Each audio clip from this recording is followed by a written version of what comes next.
Hello students, today our topic is same linear equation in two variables. That is the topic of class 9th.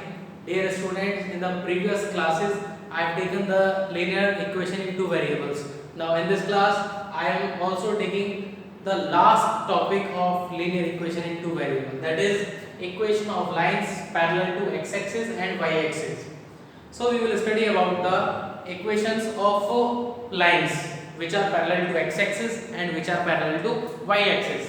So for study of the lines, first of all we will make a Cartesian plane for the sake of understanding it. The things are, that is the origin, that is O is the origin. First of all we know very well that that is the x-axis, that is the x dash axis, that is y-axis, and you know very well that that is the negative of y-axis, that is y dash axis. After it all, 0, after 0 we will write 1, 2, 3, 4, and then minus 1, minus 2, minus 3, and then minus 4. 1, 2, 3, and it is 4. Minus 1, minus 2, minus 3, and it is minus 4.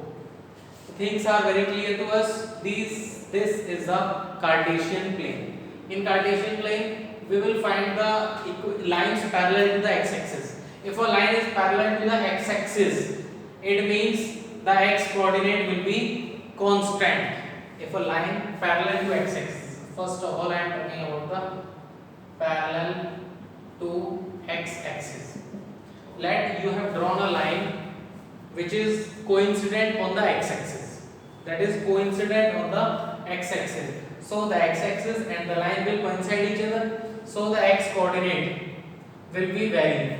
The x coordinate will vary, but the y coordinate will be constant.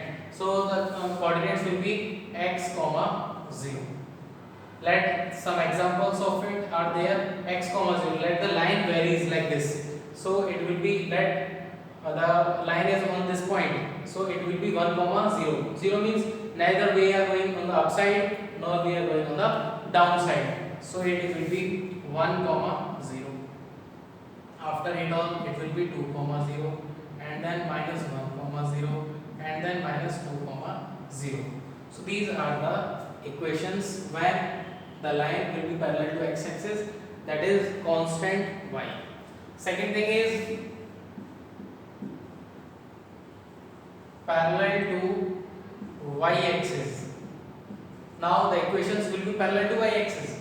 Now let the equation is coincident on the y-axis. If an equation will be coincident on the y-axis, so it will not having any value on this side or on this side. So except y, the value of x will be, the value of y will be vary, but the value of x will be 0 in this line. So it will be 0, y. The example will be, let 0, 2, 0, 5, 0, 3, कुछ भी, whatever you want to take the examples, the example will be like this. So that is the concept of last exercise of this chapter.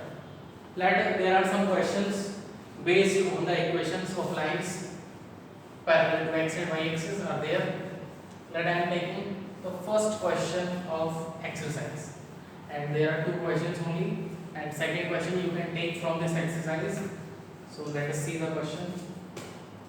The question is from the NCERT. The question is exercise 4.4.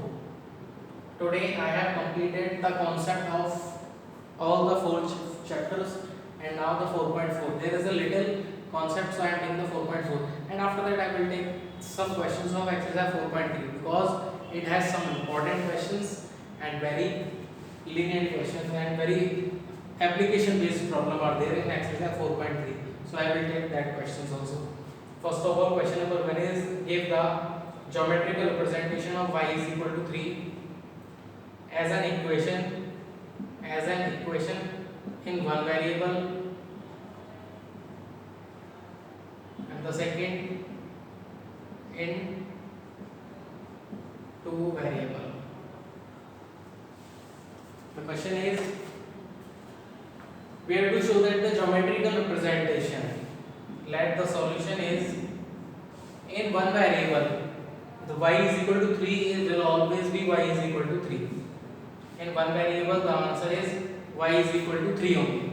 And in two variable, if I am talking about the two variable, the answer will be, if the y coordinate is 3, then x coordinate is 0.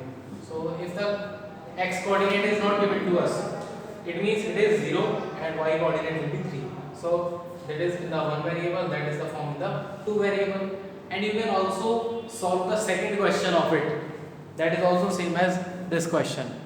So students, solve the questions, and in the next class I will take some application based problem, that is in the 4.3 in the next class. Okay students.